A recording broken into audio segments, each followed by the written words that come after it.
Hi, good afternoon, everyone, or good morning, depending on where you're coming from. Welcome to the World Salon Digital Fireside Talk series. Today, we will be focusing on healthcare and the new U.S. administration. I am Dr. Christine Wu. I'm coming to you from the Bay Area in Northern California, where I am the Public Health Director and Health Officer for Napa County Health and Human Services Agency, the Public Health Division. Briefly, my background in preventive medicine has allowed me to lead the local public health response here on multiple health issues, including the COVID-19 pandemic, where I oversaw the coordination of the repatriation of US citizens from China and the cruise ships, and performed the case investigation and contact tracing for the first community-acquired SARS-CoV-2 case in the United States. And I have also led the local effort to address the opioid epidemic. Since I have been in Napa County, we were able to conduct another community health assessment and a companion community health improvement plan, also known as CHIP, CHIP, and help coordinate governmental funding streams to provide over $10.4 million to our local community nonprofits for community-led upstream prevention strategies that address the identified health priorities that include behavioral health needs and the opioid epidemic. I've been asked by our panel to be our panel guide today, and we'll have each one of our panelists also introduce themselves and provide a brief background before we go into each one of our guided questions. I was told that we should think of this as more of a conversation rather than a presentation, so I want to encourage everyone here to chime in with comments as you see fit. Okay, so why don't we go around and start with Dr. John McDonough. Hello, Christine. Thank you and welcome everybody. My name is John McDonough. I'm a professor of practice at the Harvard T.H. Chan School of Public Health in Boston. I'm in the Department of Health Policy and Management. I've also had experience in state and federal government. I was a state representative in Massachusetts for 13 years. I worked in the U.S. Senate during the writing and passage of the Affordable Care Act. I led a consumer health advocacy organization in Massachusetts, and I've been at the Harvard Chan School since 2011. Great. Shafi, Dr. Boyan? Yes. Hi, hello, good morning, good afternoon, and good evening, wherever you are. Thank you, Salon organizer, and thank you, our colleagues here. So my name is Dr. Shafi Bhuiya. Basically, I was a physician, anesthesiologist, but I switched to public health, and I'm a proud Canadian, and I started teaching clinical public health and global health, maternal child health, the DFT, from 2012 to until now. But currently, I am located in School of Public Health, University of Memphis, Tennessee, as an associate professor and graduate program coordinator to oversee and manage and babysitting hundreds of master PhD student in urban health and the general and SBS and PhD program. My special interest and excitement is global maternal child health and health system strengthening, and also capacity building of the young professionals. So, having said that, I was the chair of Canadian Coalition of Global Health and founding board of directors of Canadian Association of Global Health. And as a matter of fact, I just now outgoing chair of the board, and I'm still a representative from the Canadian to the CUGH, Council of Universities of Global Health in the United States. And I am very much happy to join this conversation today and meeting with John and Jennifer and Alison and with you, Christine. I'm now working mostly at Shelby County Health Department authorities to improve maternal child health in Memphis, because if any statistics showed me any analysis you do is understandable in North America, especially in United States, 50 state, and Memphis, Shelby County is one of the highest maternal mortality rate in the country. So my heart goes for them, and I would like to work to capacity building of the professionals in MCH capacity building, and we'll talk later more. Thank you. Yes, definitely. Thank you. I'm going to move on to Jennifer Goldsmith. Hi there. So good to be here with all of you. And the hat I'm wearing today, the initials after my name, are from the Harvard School of Public Health, where I'm an instructor in our doctoral program. And I also teach at Tufts University 2 undergrad courses. And I just will say that my journey began as a home health aide and as a case manager with the elderly in the state home care system in Massachusetts. After I got my master's degree, I spent the first 10 years of my career working in finance and strategy and planning in academic medical centers, and then really pivoted my focus and interests to working around access to healthcare, both domestically and globally.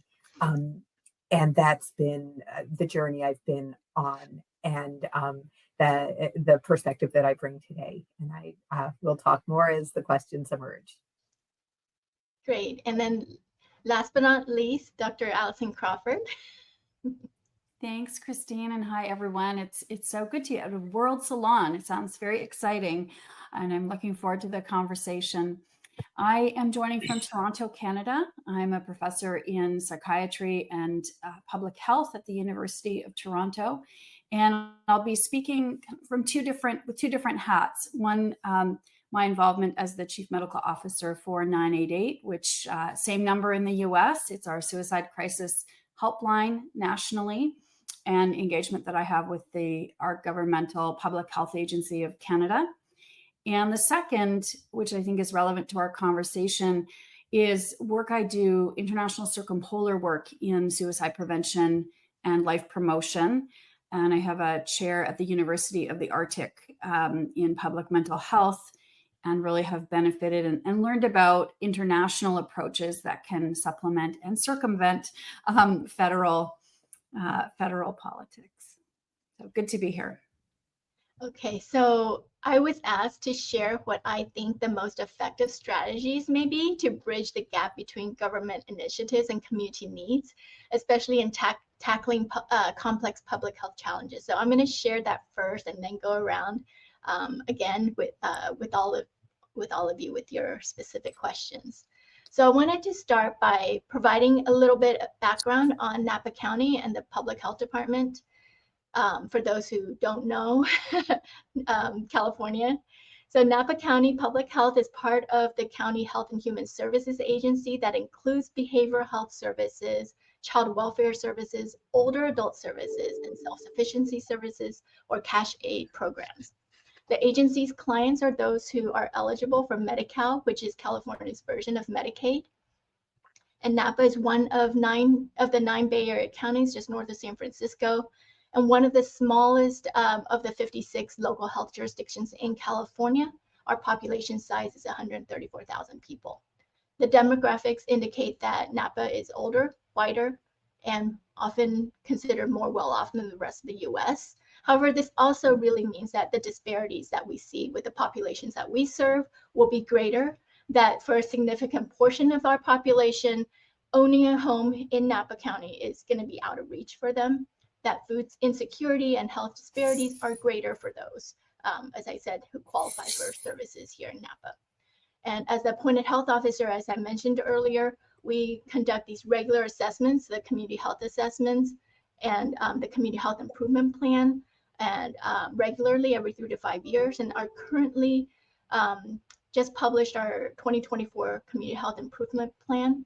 And I provide this background really to just demonstrate that how we conduct these assessments and implement our improvement plan is very much how we bridge that gap between what the federal government or the national, what the government wants to do and what the community actually needs. And I say this because, for example, prior to 2018, we thought that, advertising our services, creating a flyer, we can just translate it to our Spanish, which is one of our threshold languages, that would be adequate. And after conducting a very extensive language inclusion study, we were surprised that the Spanish translated flyer or social media posts aren't as effective as we thought. And we learned that from this, and during the pandemic as well, that the community gets its information really from trusted messengers, from locations like laundromats, Spanish radio, and not necessarily from the locations where we previously thought. And so for our newest chip, we actually did a human-centered design method to gather the qualitative data from our community and better understand what matters to that community member.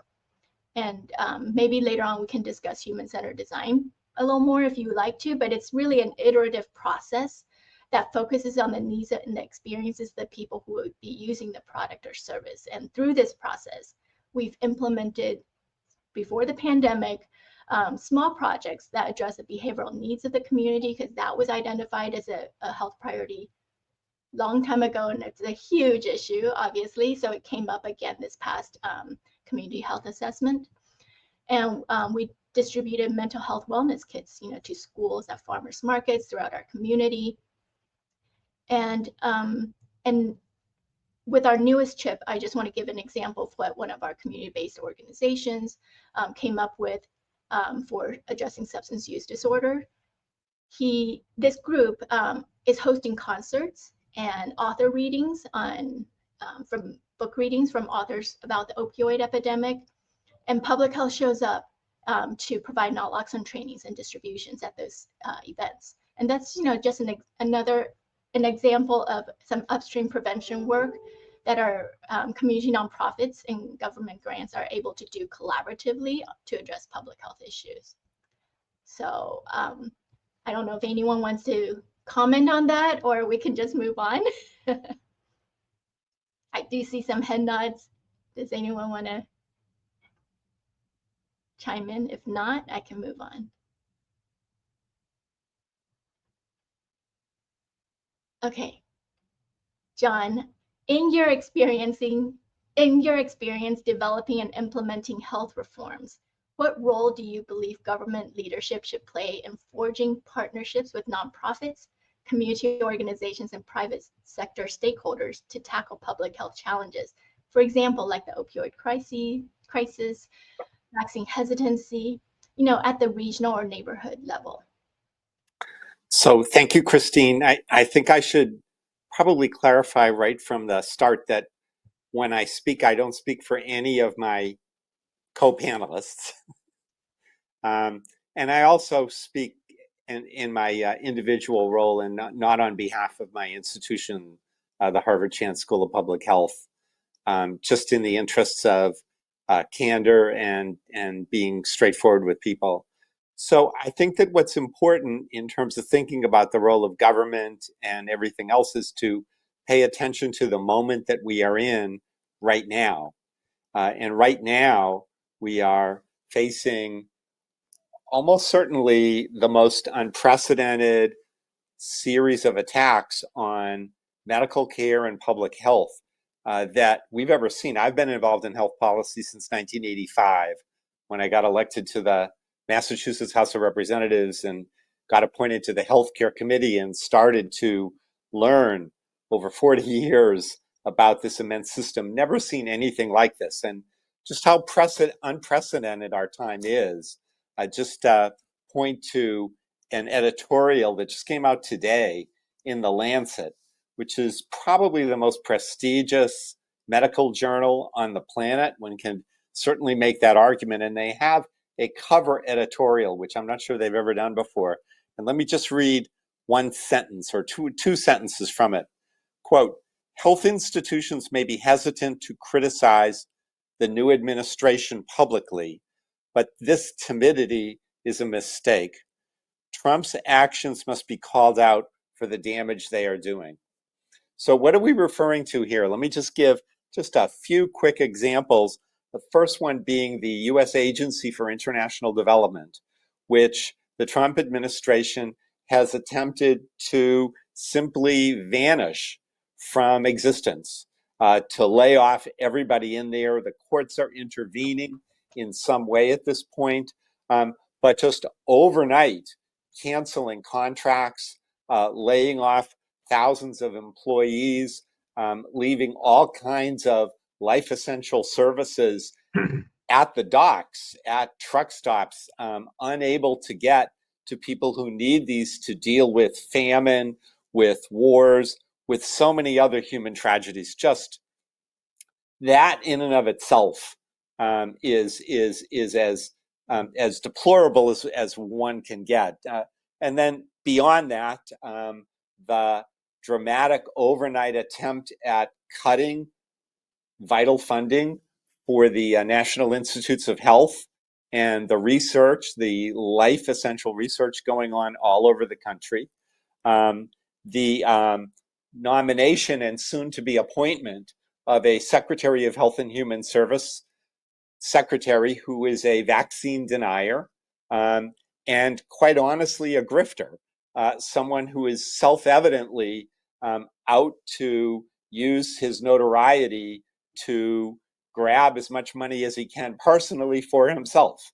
In addition to that, we have the threats for the Center for Disease and Control and Prevention, whose websites have been taken down, and a court is trying to order them to come back up. A director of the Centers for Medicare and Medicaid Services, who is clearly unqualified for the position, and not related, but related. Just in the past 2 days, the blowing up of something called the Consumer Financial Protection Bureau, which deals with protecting consumers, mostly in finances. In this particular situation, the Bureau has been moving forward on a regulation to remove medical debt from people's consumer debt identities and ratings and so forth. And they made that regulation, and it's now just removed and off the table. So this is, we could talk about all different kinds of things in terms of healthcare. But we have never been in a moment like this. This is the most dramatic series of explosions. And my sense, this is only 3 weeks into this new administration. I honestly believe that the worst is yet to come. So I'll just leave it there to set the stage. I have to agree with you that it's been havoc on the local level too. You know, everything that he's saying, cutting programs, and it's devastating to a lot of our program and partners, about the funding piece as well. Okay, I'm going to move on to Shafi, Dr. Boyan.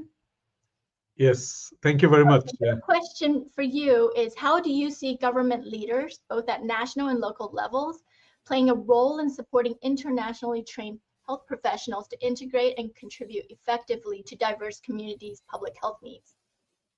Thank you. Thank you very much. I really very much happy that I listened to John, how things are moving, and morning shows the day kind of thing. But I want to believe that all will change. Change is development. And thank you, John, for your insights. I totally believe, before going to the question, I want to guess, I cannot resist myself to talk about public health, about the connecting the dot. If you don't bring people together, and if you just make a division or compartment, it's not gonna, any good news can bring us in the end. Leadership is matter, commitment or collaborations matters, and also health system, we need to see some impact. It's just not like a attraction, make some announcement, and then so there is no substance.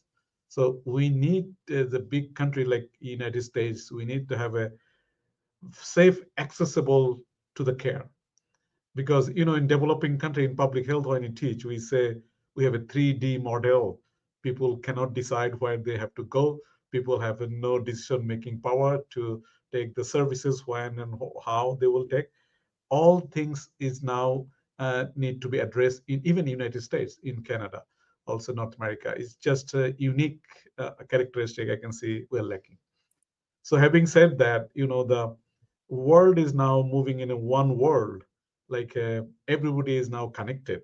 How wonderful that today I should fly to the New York or in person go to Toronto, but due to the flight delay or something, I postponed, and we joined in virtually. And you see how quickly we come together and make it happen, right? It means technology makes us so closer. And that's also, I also a part of the support of COVID. I'm just saying, just make it, COVID teach us to very important thing, collaboration and adoption. How quickly we can collaborate, how quickly we can adopt from each other experiences. And also COVID shows how nakedly that health system broken. So not only United States, around the world, even Canada, I came from. So, but we need to make it a better use of our resource, what we have. It means we need to think about global and which is local too. We call local. So what we act in locally is also global. People are watching us, what we are doing in United States, in Canada. So people watching us, actually, we are the pioneer, champion, people follow us. So we need to do something meaningful, which is more inclusive. So that example, the right to your question, so how we can engage international health professionals, you know that we know the word, the sentence like brain draining. So brain into the drain, this kind of terminology we know a lot. So due to migration, due to the global turmoil going on, unrest going on, many talented people moving to North America, right? So they are the doctor, PhD, nurse, midwife, health professional, teacher, professor, you just name it. But what happened, they get to, for some extent, they are nowhere for 5 years, 10 years, and their profession, their skill are not being utilized, even though we need it. We need more skill and competency people to serve in the diverse population. And you, as I said, accessibility to the healthcare and serve the community, we call it culturally respectful services. Then we need to find out the champion internal backdoors in the community coming from diverse background and is here. They're in the sideline. I wrote several editorial international journal last 5 years that the international professionals now in the sideline, they're waiting for a call. There is a system need to be in place how to integrate these kind of things. One of the example I say I happy to share that in Canada, so we have this kind of similar problem, people coming and then very like a 40,000, 50,000, the health professional is out of the service, but millions of Canadian are out of the primary care service. So the two scenario, one hand, international education professional is waiting in the sideline, and on the other hand, Canadian are not getting service. So this is a very interesting characteristics. But if we have an integration plan, how to integrate to the health system, then these people can serve the community. It means there will be win-win-win situation. The politician, the government can claim we build the system, momentum keep going, and international health professionals can get a job. We say this is our home, and if you say this is my home, then you should have family, you should have a house, you should have a job. Then they can say we actually happy. And then Canadian or the North American, they can say, okay, we get the service. It means everybody what they want, everybody will get this. But that need to be happen, not only just we have to do it, we have to do it, who will do it? So this is academic solution I bring to the University of Toronto, and now it's Netherlands. Even so, in US now making relaxation of the international professional inject into the building, and I see Tennessee did a great job. Once you have a practicing last 3 years, you have active licensure, you come to the Tennessee or other 8 states, we have a policy approved, then you can practice it with a limited license, and we move forward. This is the very good direction I think I can see, but it need to be nursing. It need to be scale up. It need to be, of course, overnight. I'm not thinking everything will change, and we all have to be patient. But we need to make evidence that how it works. Previously, it was so complex. Like health system is complex, of course, but even international professional bringing here also complex. There is a two kind of disconnect. One is the immigration and health system not connected each other. We inviting people or we accepting people from abroad, but we are just giving them, okay, you are your own now. Imagine the country like United States and Canada, so many health system exist in one country, but the people coming from the back home or any other country, there's one health system. So they have a very clear idea about the health system. But here, when they come in, can you imagine, Christine, the health county is your own system, and state is their own system, and the whole country has a different healthcare system. So to navigate, to understand, they need some kind of training, or they need some involvement. So if you not give them a chance, how they will know? It's no way. It means intentionally we are keeping them out of the system. But if we make a system, we can include them, train them in university or colleges that this is the health system, how it works, this is the capacity, this is the competence and skill we need, this is the area we need to focus, and they can easily train. And these people are cream of the back home. They come here for a future, better future in the country, because they don't like violence, they don't like the corruption. That's why they come here to make their children life better. Most of the people's children there in Canadian or American, so they want to see they flourish, but the first generation is struggling. Second, third generation may be better off. Like my daughter is a physician in Buffalo. So, but I am a licensed physician, but I have no license here, but I can teach. I choose the path of teaching. So in public health, so that is the one solution, but not all. That's why I said we need a dialogue.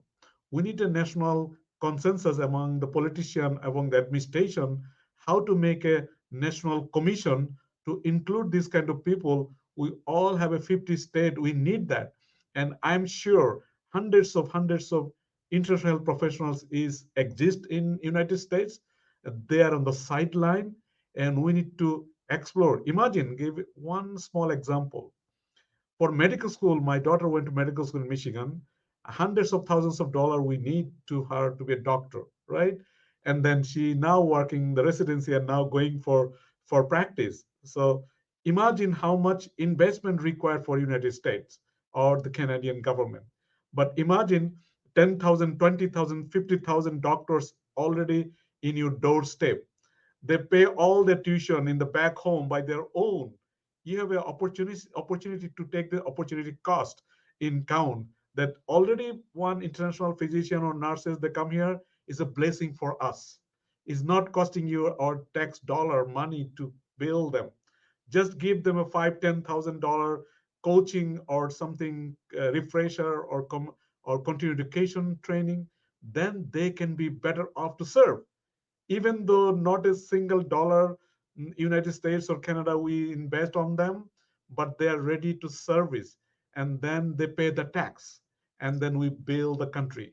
So Thank there's you so much. so I much just want to, impact there. So yes, thank you so much. I just have a comment, and I always think it's so concerning that with this new administration, we're pulling out of the international, healthcare realm, by withdrawing from the WHO. I mean, that's affecting so much of how we, have communications across the nation. CDC not being able to, just going back to what John was talking about, not being able to provide communications about the outbreaks that we're seeing across the nation, tuberculosis, and I think it was Kansas, is that right? Measles, etc. Anyhow, I wanted to be able to move on to Jennifer Goldsmith. Your question is, drawing on your experience at Brigham and Women's Hospital and Seed Global Health, how can insights from global health equity initiatives be adapted to strengthen local public health systems in the U.S.?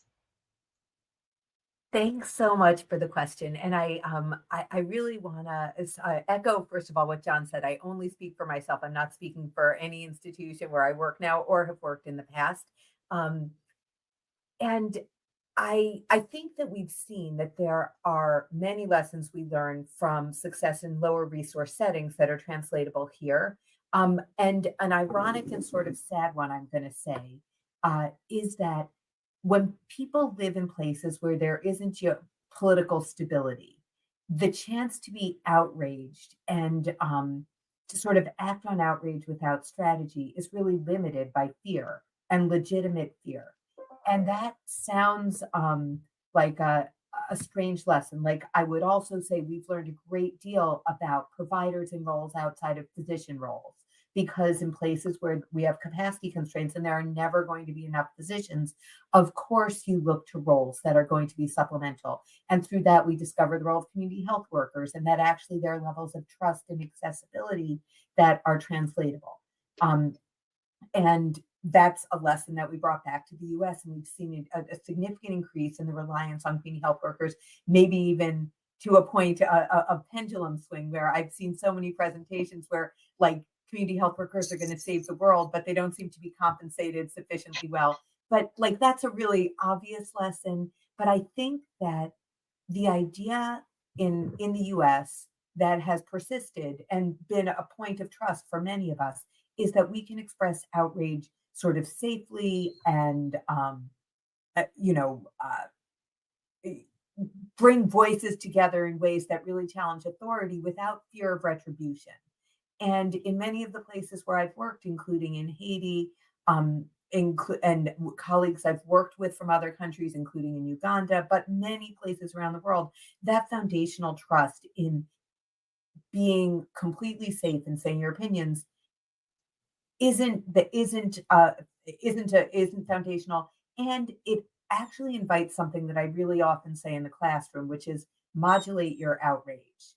Like I think that particularly when I work with younger people or people who care deeply about issues, there's a tendency to be absolutely outraged, but less strategic and not even necessarily tactical in responding to the issues that are of greatest concern. And one of the lessons I've seen in organizing in the US and in the work I've done globally is that what can be most powerful is really trying to think about how you understand versus grandstand. You know, you can say really loud slogans and propagandistic statements and platitudes, but that doesn't make change. And if you try to understand across factions how you can build, I guess what I would call it is sort of scrambling tribalism or crossing boundaries and finding common ground. And I don't mean to say that in a way that is, if we just listen to each other, we'll all get along. Because I think when you're talking about fundamentally different fact sets and analyses, it's very hard to say, okay, where's the common ground? But in fact, there are in healthcare areas of common ground that feel universal enough that they start a conversation. And I would say, you know, this fundamental health is universal. Everyone wants the people they care about and themselves to have access to what they think of as health. Or when people are suffering in the same ways, they understand each other better. I think we have a mental health crisis in this country that doesn't know anything about political parties or geography or urban rural divides. And I think that sometimes when we find ways to reach common ground around an issue specifically rather than a policy, we tend to see greater success. That doesn't specifically answer the question as if there's some magic recipe that's going to take us from learning in global settings to a domestic solution.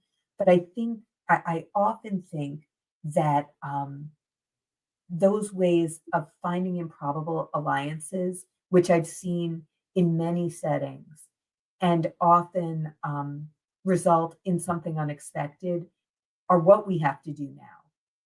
I think we have to do that in a lot of ways. I also, well, you know what, I'll leave it there because I would love to hear from others as well on that idea, because I think it's a great question. And it's not exclusively what do we learn from global settings that bring us here in the US, but what have been our areas of success? And also, I have to say, for those of us working in public health, we know that there have been areas of real failure. And we know this through COVID, for all of the successes we had, that there was a kind of self-importance and smugness that came through in the public health establishment, or that we were wearing blinders thinking exclusively about transmission of COVID and not about the other crises we might have been creating, particularly around mental health, which I think proved itself to be very real. But one point I want to make, because I don't want to sound naively optimistic, is we're really naive in this moment if we think just knowing the truth is enough, like having a sense of this is the truth, it's absolutely true. And if we all just saw things the way that people who work in public health see the world, we'll all be better off, because we just hit brick walls when we don't have shared understanding. And I think, and I'm just going to say this too, as maybe a provocation, the way we've communicated in public health, which we have felt good about in many ways, is no in no way can stand up to the scale of mass miscommunication that's driving misunderstanding of what we even mean by health. So for all of the grassroots efforts that persisted and succeeded during COVID, the machine of misinformation is something that I haven't seen that the public health establishment really is ready to challenge. And so that's a provocation or an invitation for thoughts on others. And I will say one last thing. Allison, your work around suicide is one of those universal. Suicide doesn't know about political parties. It doesn't know about the divisions that we, or the TV channels we watch or the streaming services that tell us misinformation. And I think there's a lot of power in that. Thanks so much, Jennifer. Those are such great comments. I have so much I want to say, but I do want to, invite others to share their thoughts as well, because you provided so much fodder for a good conversation. And then if not, maybe this is a really great segue to ask Dr. Crawford, to ask Allison, because of your work that uniquely bridges psychiatry, public health, and the arts, how can government leadership leverage these interdisciplinary approaches to develop public health strategies that resonate with and effectively support both youth and marginalized communities? Hi, wow. My brain is now exploding because I have different things I want to say in response to each person. And maybe, Jennifer, because you just spoke the one thing that was going off in my mind. So public mental health is actually a relatively newer framing of public health. And yes, suicide prevention, I think it does touch everyone. For every person who's lost to suicide, the research now shows that ripples out to impact up to 135 people. So it does impact everyone. It resonates with everyone, but it's also something that is so susceptible to structural inequity, and that also requires tailored approaches. And I fear that equity is becoming a dirty word when it is so central to, we can highlight all the things that help public health initiatives, like having a national strategy, having government leadership and change management, having effective communication, being data driven. So all the things we should be worried about right now, but also paying attention to inequities, to structural issues that impact population health differently across different groups of people is so essential to public health that's the thing that I really fear for the most. I also wanted to highlight, I'm the person from outside of the US, and just to amplify some of the things that are being said, the dismantling that we are seeing from afar feels very close. I was just, I'm very involved with the Arctic Council and the Sustainable Development Working Group of the Arctic Council, which is the kind of human side of the Arctic. And that group exists to try to get intergovernmental cooperation in an area where it's the mining, it's the, access to sea ice and so on, or into oil and resources. People just want to pick off, well, look at Trump wants Greenland. People want to pick off the resources without attention to the people. And the Arctic Council is the one place where there's a tentative collaboration and cooperation that's relatively new. And I was just in Norway for meetings related to that. And the US senior Arctic officials were held up literally on the tarmac, being told they weren't allowed to attend. And the people who were there were, they're fearful. So Jennifer, to what you were saying, yes, for now, people feel they can speak out, but that also seems to me to be a little tentative. People not wanting their photos taken, saying, oh, I'm not saying this in a public capacity. I think we're on a precipice, and collaborations like the Arctic Council are very susceptible to, and the WHO was there, very susceptible to the US pulling out. So I think we're all very worried, not just domestically in the US. Now, okay, I'm just going to switch for my last comment to something slightly more positive. And I'll use the Arctic Council experience. So I became involved in about 2015 when the focus of this Sustainable Development Working Group shifted to suicide prevention. And they called in all the experts, all the researchers, all the public health folks. What are we going to do? And it wasn't international, so that was positive.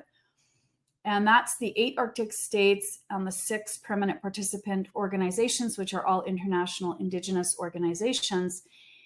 And brainstorming, what should we do? What can we do? The suicide rates are among the highest in the world in most of these Arctic countries, and particularly for Indigenous youth. And what was very absent at the table were actually community members and youth, the most impacted groups. And we all know, everyone says lived experience is very important, but it is so essential to go back to those comments about suicide prevention. It's so essential to know the perspectives of groups that are most impacted. And so we embarked on, and it's still going on a digital storytelling project to bring youth to the table to share their perspectives in a safe and meaningful ways. I love what you were saying, Jennifer, about, I forget the exact words, but more about like be controlled or be, pay attention to your message, a more focused rant. And this allowed the youth to do that. And those stories, we originally had people saying, well, it's just a story, or this is a one-off. But actually what's happened as we're going on to almost 10 years of that project, some of those youth have continued on in their involvement and are now involved in policy making, and they're involved in the Arctic Council. They're involved in their communities. So we also have links to the Mayor's Forum of Arctic states. And I think what I draw from that, I started with public health approaches, what makes them helpful. There's also social movement theory that, just social movements in general, and what we can learn about sustaining grassroots efforts, making sure communities stay mobilized, that they gain social capital through that mobilization. And there's a lot of work that still goes on, even when things aren't going well on the top-down process. It makes it harder, but I think it's a hopeful thing, not naive, but a hopeful thing that we can do to keep communities engaged, keep municipal involvement, make sure people don't feel like they're completely disempowered. And I totally agree with that too. Sorry. Totally agree with that. The coalition building is what I'm hearing you say, Allison, involving the youth, just going back from a local county perspective. That's really how we have to be able to move the needle on a lot of things. I also want to go back to what Jennifer said about modulating your outrage. I thought that was, such a great quote. And to be strategic about, how we use this moment in time to address some of the issues that, John, you brought up in the Lancet. I mean, can't be timid, but at the same time, we need to modulate how we do things so that we can still be effective. So that's just some thoughts that I had.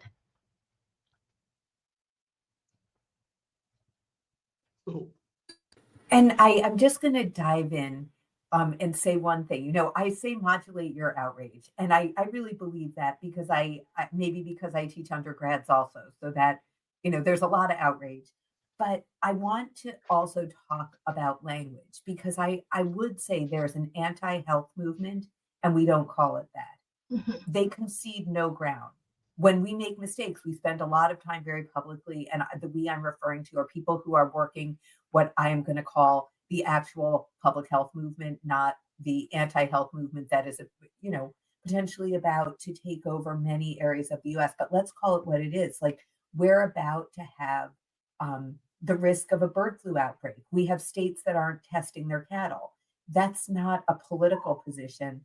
That's a health position. And if we can't name that, if we can't say really clearly what the risk is, and yeah, we did really lose a lot of credibility as a public health movement through COVID.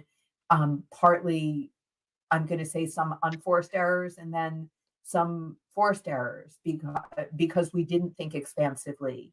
But I think how we name and where we do have legitimate outrage, I don't mean to suggest that there's nothing to be outraged about. I think that it's this balance of how do we tell the stories we need to tell in ways that compel people who are going to be legitimately hurt or already hurt by them. So I just putting a little dampening on my. Oh, you muted yourself, Jennifer. Christine, actually, someone is asking something about maternal child related questions. Before going that, I would like to, again, following the John and Jennifer, that everything I'm saying is my personal opinion. This does not reflect my organizations, either Memphis University or EFT. So I just would like to emphasize also one more thing. I'm teaching a new course at the School of Public Health, Memphis, Health Crisis and Global Health Milestone for undergrad. I'm teaching here. People has an enormous interest about to know how we can end diabetes, how we can end HIV, how we can address the NCD, communicable disease, non-communicable disease, and how we can make it universal coverage a real mean to address as community health. So Jennifer also mentioned the community health, population health. Whatever we want to say, we have to think about the one unique thing is from the family, from the community, and then over the state. And having said that, if you think, now I'm switched to quickly to my student answer, how United States can be better off about the maternal child health to improve the community health or health promotion. So if you think about, look back in Second World War, when Second World War, Japan was devastated by the military attack, and then unique things happened there. As Albert Einstein mentioned, in the middle of the crisis, the opportunity lies. Even though we have a political turmoil, new government admission, I think huge opportunity also we have here now to improve mental health status, improve maternal child health status in the community as a first place. So how Japan did it is not rocket science to understand how cost-effective intervention, low cost tool improve Japan very drastically. Imagine United States, we use more than 70% of GDP for health spending. And John may say more accurately, but I'm just guessing this is around that number. Imagine and look at the Japan. They're spending only 10%. Like Canada also spending 10%. In UK also spend 10%. But if you compare primary care, community care in Japan, as a G7 country, they're the pioneer. Lowest maternal child mortality in the world, they can claim as an industrial country. Why not to look at that, how they come to this point after 50 years? Even 1971, Japan claimed money from the World Bank for United Nations, like other developing countries do. But within 40 years, 50 years, they drastically change. A very strong health policy and infrastructure they build. How? It's nothing secret. It's called US Japan researcher, Harvard, John Hopkins researcher, they found that 5 reasons Japan did this. One of the reason centerpiece is maternal child health handbook. Once mother get pregnant, they go to the city hall, they got the booklet like we created now over 50 countries in the world, so that when they got pregnant, the city hall give them a unique number with the book, where the number they have a 9-month pregnancy roadmap, what to do, what not to do, what to eat, what not to eat. And you know that mother's health start after the delivery and children's health start before the delivery. Imagine the mother delivered the baby and there was so much mental crisis, nobody pay attention. So we make a fancy hospital, fancy all sorts of things, but the family where they start, we never pay attention of it as a G7 country in the United States or Canada. But Japan, they did it, and they call it bostecho. And this bostecho is the the one was American military, they invented with 4 pages. When mother pregnant, they got this 4 pages book about to select their caretaker, caregiver, or birth planning, and then they make a stump. The US military give the stump. And this book they bring to the local supermarket, and they got the egg, bread, butter, jelly, fruits, everything. And then mother become healthy. And that healthy mother is visited by the midwife. And at the time, midwife or nursing job was the lucrative job. Many young stars, they want to be midwife because they go to door domiciliary service, and they promote health, immunization, vaccine, and they deliver baby at home setup and community setup, full comfortable. And that baby, healthy baby, built today's Japan. See, you have to start in a way strategic, which is very important. And you need to improve the communication, health communication. That's another piece of things we need to think. So I think we are behind as the United States or in Canada, whatever your level. That's why I think this is the thing new administration to think about the family, think about the community, think about the health promotion with other scientific thing. Of course, we need it, but we also think about simple thing, what family want and how we can give them family and mother the safe space, safe opportunity to learn and to engage the family. Imagine one mother have a baby for 9 months, he or she need to work hard, and how where is the time to take care of herself? What is the me time for her? What is the support we place? And there's the many reason to mother become anxious, depressed, and you mental health kick in. Then you have to invest a lot of mental health expert and blah blah blah. But if we give the real information during the pregnancy, and we can prevent teenage pregnancy, we can prevent HIV mother to child transmission, we can have reduced burden of the substance abuse, all could be embedded in the handbook as a first step of learning, primary care learning. So that's what I am just expecting. New administration will pay focus attention to improve the community health, to improve the family health. Then we all grow healthy nation together. So together we will be stronger. Not Thanks, Jeffrey. That's exactly what local health departments have in our maternal child home visiting programs.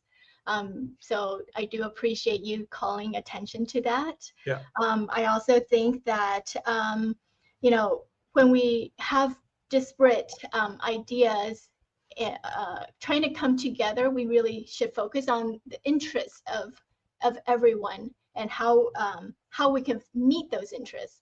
And I did see that, John, you had lit up earlier as if you had a comment, so I wanted to give you an opportunity to also chime in. Well, I agree with the idea of modulating and not just assuming one tone all the time.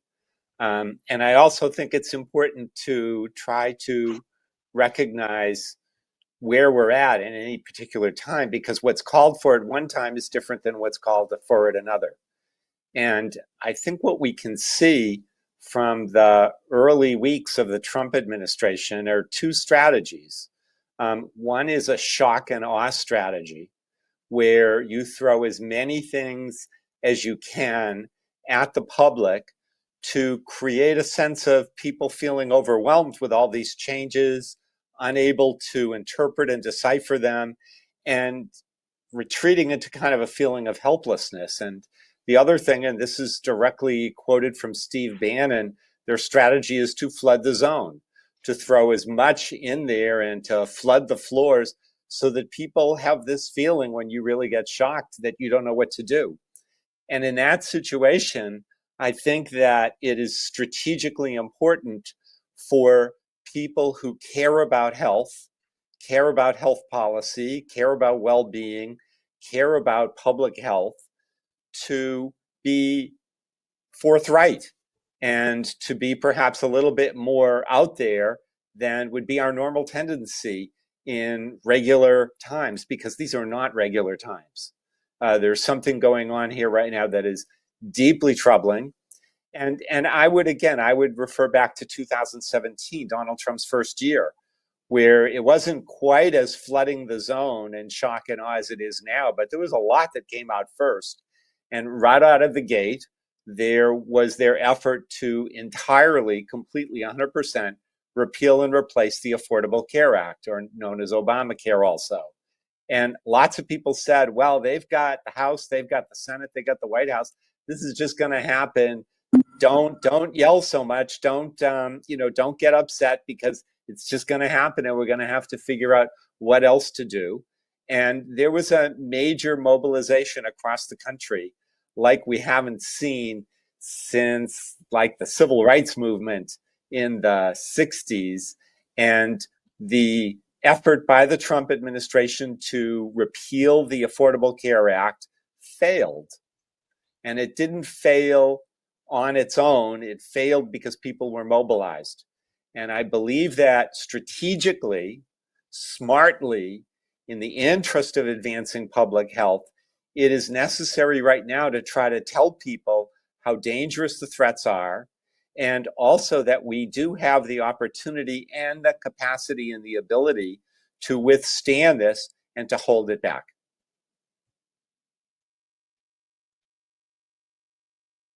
I think what John said is so important. And it's who are we telling how dangerous the threats are and where?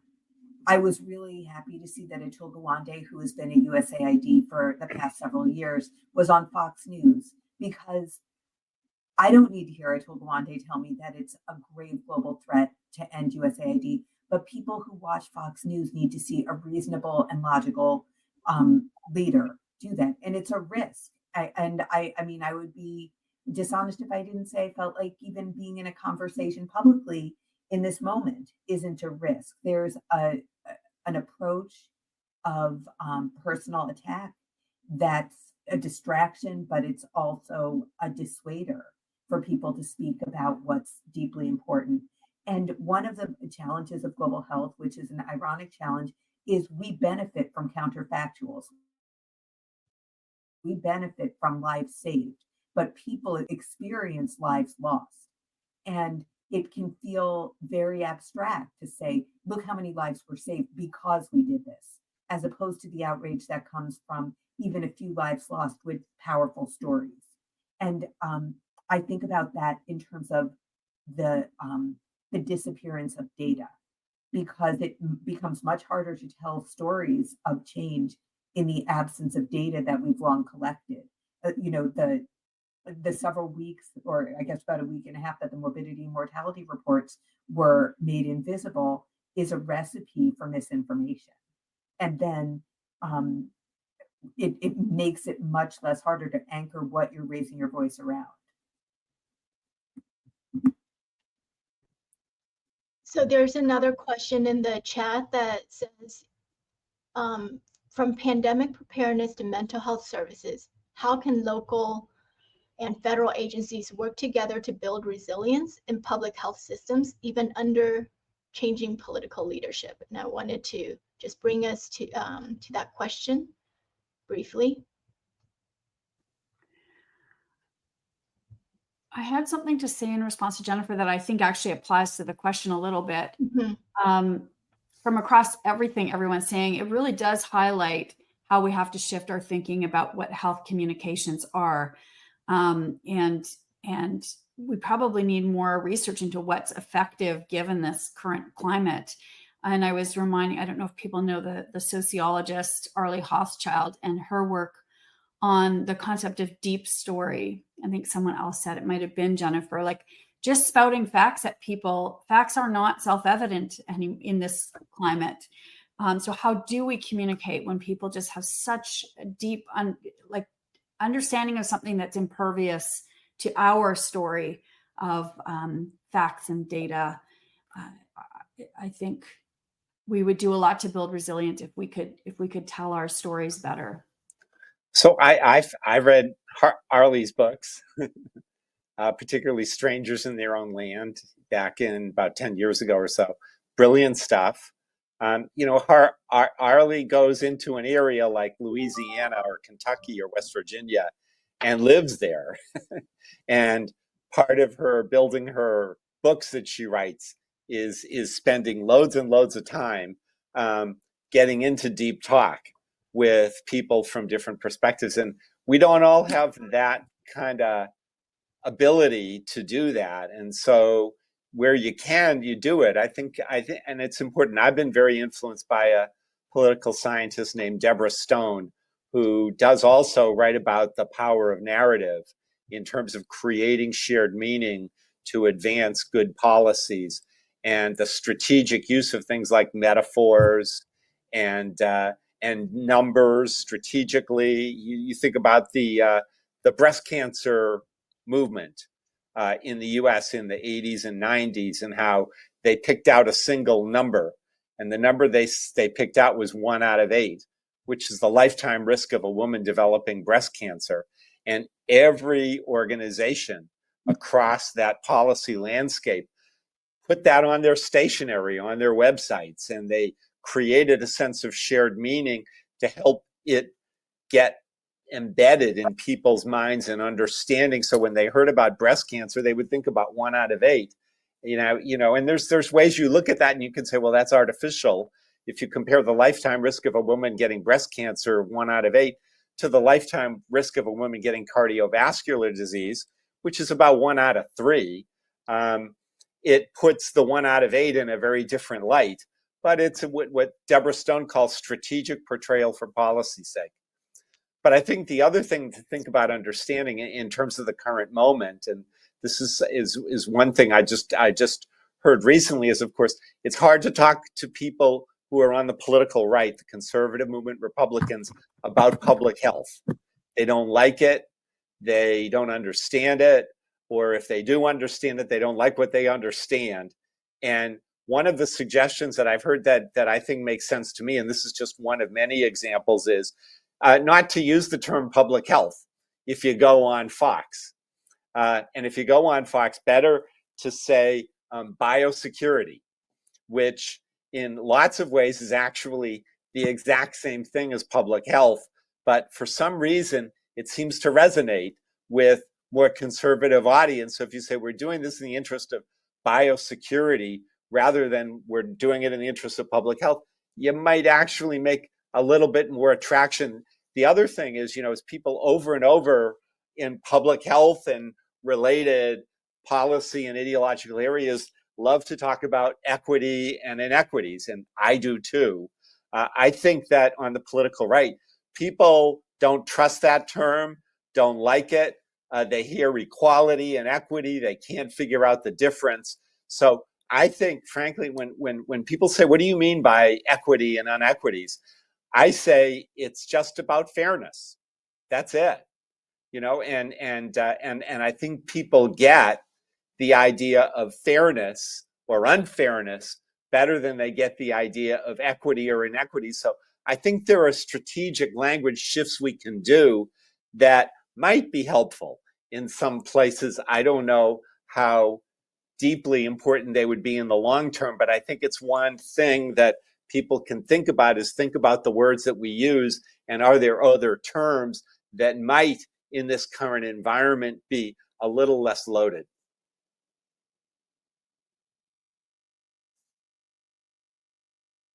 I want to echo what you just said, John. There's a phrase that that was introduced a bunch of years ago, and that has really resonated with me, which is the idea of language fundamentalism, the idea that it only counts if you say it exactly the right way at the right moment. And of course, language is always evolving, and getting past the language fundamentalism and getting to the kernel of the idea that resonates matters a lot. And I have to say that book, Strangers in Its Own Land, which came out right around the same time as J.D. Vance's book, but was so much more thoughtful a book, was, for me, a really meaningful book to read. And not many of us can embed in an unfamiliar community for 4 years. But I have to say this just personally, and I know there are some questions that are scale questions. I don't have that many people in my orbit whose perspectives are dramatically different from mine. And that happens. I guess you get older, you find yourself around people who you agree with. That's lovely. I've made an effort, like literally in the past 3 weeks, to reach out to the several people in my world who do have diametrically divergent views, who I think would be open to conversation. And those conversations have been incredibly illuminating. about what matters, where there is common ground, where trust and mistrust comes in, even what their own political journeys are. And I'm talking about people who are posting favorably about things that are happening with, billionaires influencing the White House in ways that I find to be really deeply troubling, and they somehow see as plausible and viable. I just would invite any of us to try to have those conversations and find where there's that common ground. That doesn't address structural improvements, but it does open the conversation and broaden perspective. It sounds like a public health sociology research project there.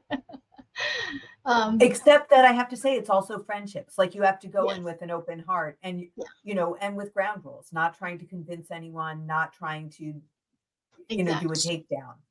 Yeah, it's calling people in instead of calling them out. So there was another question that I think we may have time to go into because of all that we've been discussing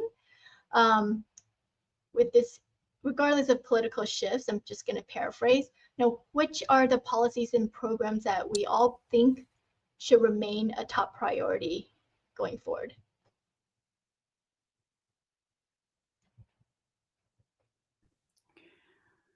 Well, as a mental health person, I can give a perspective. We were really worried in Canada that 988 in the US would get cut because it is probably the single largest public mental health initiative that's ever been undertaken, and really has catalyzed something across the country and brought a lot of people together.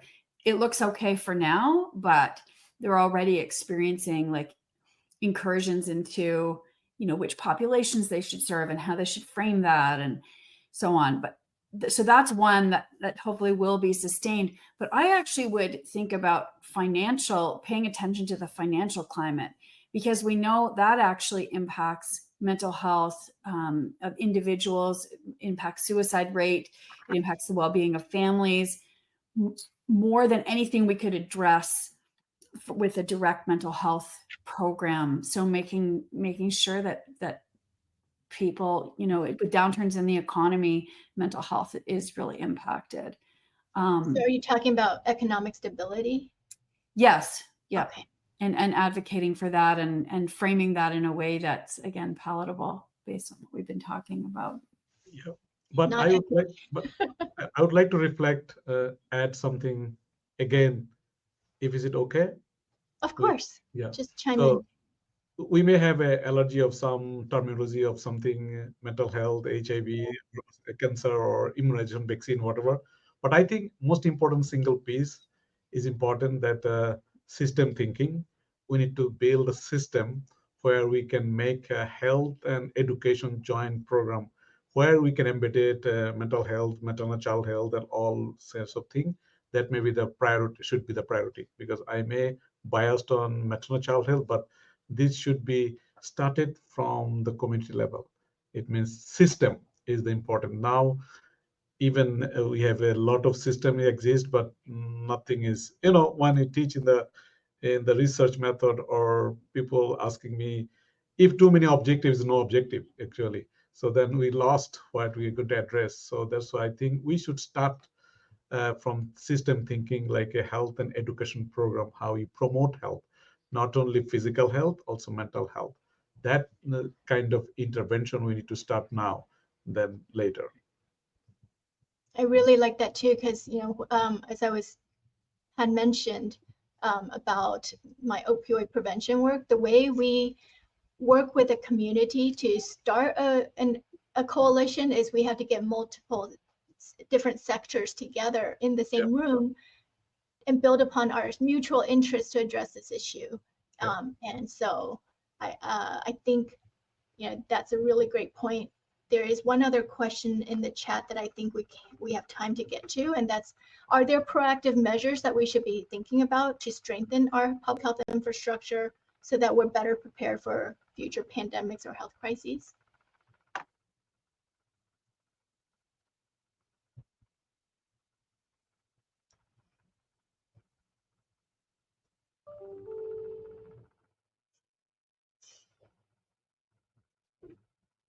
I think that's a really difficult thing because I really appreciate what John you've said, which is to speak up, and this is the time to do so,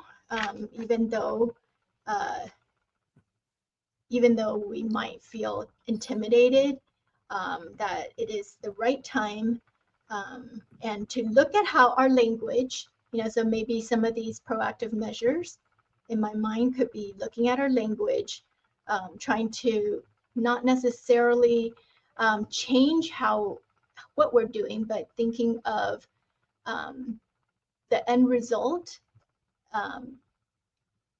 If we are to say biosecurity rather than health equity, population health is, I think, more universal, potentially. Those are just some thoughts that I have. I think right now it's important to note that we have had over many years a large panoply of proactive measures Mhm. in the United States and around the globe. And one of those proactive measures has been the ability of USAID to, for example, intervene in Africa right now to help contain an Ebola outbreak Mhm. that is Exactly. going on right now in Uganda. And that is, and remembering back 2014 when we had the first big Ebola outbreak in Africa, and the nation was in panic. The United States was in panic, and oh my gosh, all hands on deck, and Obama's not moving fast enough. And here we see the dismantling of USAID, which is the organization that goes in fearlessly, head first into those situations, and has the knowledge, the understanding, the sophistication to deal with these things proactively so they don't spread. So we can say, oh, what proactive measures might we have? And that's a wonderful exercise to do. But right now, we are witnessing the systematic dismantling of our ability to be proactive for deadly outbreaks that could easily reach the United States. I want to just agree with that, because as we saw with the COVID-19 pandemic, that's exactly, the issue. If we're not aware of what's going on outside of our country, we don't have a way to stop it from coming in. And Jennifer, you were going to speak. Yeah, I absolutely want to echo John. There was a book called The Premonition that Michael Lewis wrote a few years ago about the preparedness that got lost in the Trump first administration. But I would go to this question, and the answer isn't what proactive, it's really what retrospective measures don't dismantle the existing structure. I don't know that the answer is invent something new. Don't criminalize public health physicians who speak the truth. I don't know how you create that under the current administration. I go to this sort of counterfactual. I'd hate for horrific things to happen that sort of point to us of what we've lost. But we know a lot about how to stem the tide of pandemics, and that's on the ground work globally in partnership with the WHO, in partnership with USAID. Are these organizations perfect? No, but this isn't a TV show. This isn't You're Fired. This is, how do you improve on structures that already exist?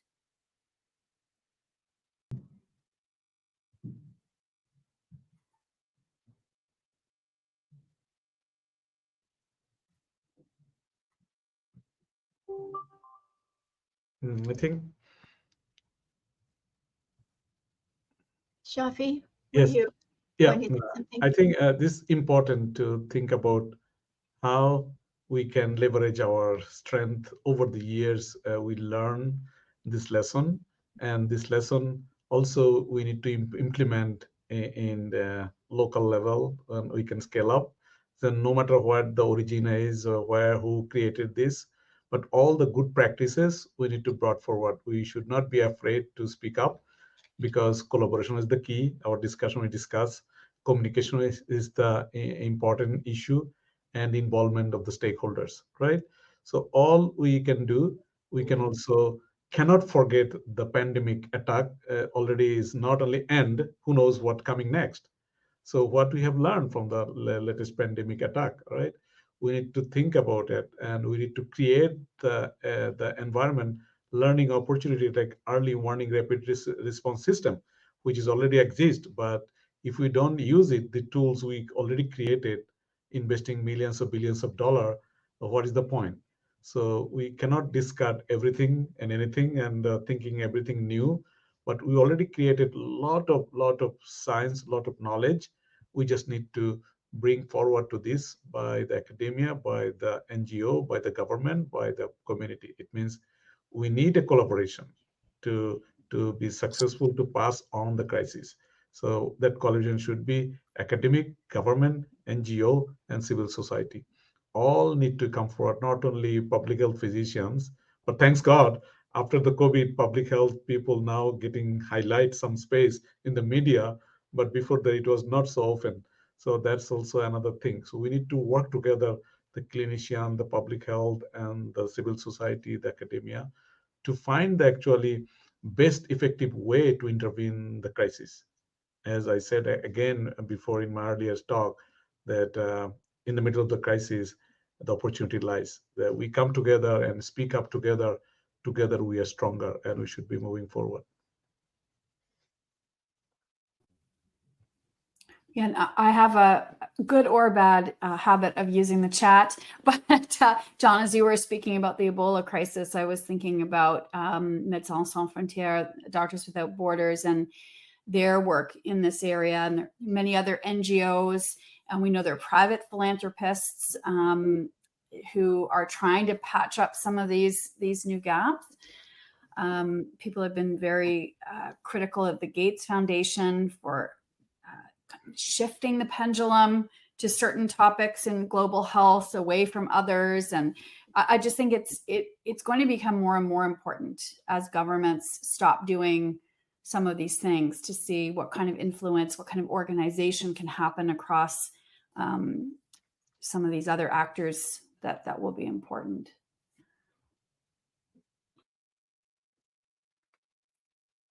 I want one more thing, if I may allow, John and Christine. Yes, go ahead.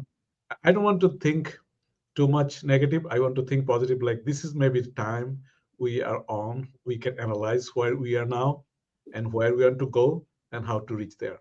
That's maybe in the way to think. Okay. Thank you for that positive ending. John, do you have anything to add? I wish I could be more positive. I do, and I usually am. People call me Mr. Positive, Mr. Optimist, like the little clown toy with the round bottom. You push me over and I come right back up. I'm finding it hard to be really optimistic right now, seeing the United States withdraw from the World Health Organization. Yeah. I'm just finding it really difficult to have optimism about the coming years because of what I fear is ahead. And I think that it's important for us all to speak out and to say that, you know, these may seem like abstract or distant moves to average folks who may be listening, and the implications of these are going to come back to haunt us very badly. Maybe in the next 4 years, maybe it'll take a little longer, but I'm hard pressed to think of any of these moves by the Trump administration over the past month or so that are going to do anything except serious harm to what we all hold so dear. I'm going to give Jennifer an opportunity to say her last piece, so to speak. You know, I want to thank each of you for the work that you're doing. I think that there are opportunities for each of us to persist in the core work that we do to build coalitions that are less probable than the ones we might otherwise have. I shared John's deep concern, and you know, and yet we must persevere. I think about moments in history when things have been bleakest and what powers have created change, and it's perseverance. Ironically, the same perseverance and coalition building is part of what's led to the rise of this anti-health movement, among the other anti-movements that are emerging. But I think we all work on the issues that matter most to us, figure out how to collaborate, think about what communication looks like in a very different way than our nostalgia for what it's looked like in the past, and hope that we don't see the worst of what's to come, but work hard to make sure that we don't. Okay, well, I've gotten the nod to start wrapping up our conversation, and I just want to thank each and every one of you for joining me in this conversation with our common interests of supporting our community and the public health endeavors and address our community needs. And I've learned a lot from listening to all of you. And so I want to thank all of our participants in the chat and throughout for asking the questions, and thank our hosts for creating this forum for us. And so that's all I have. Thank you. Thank you.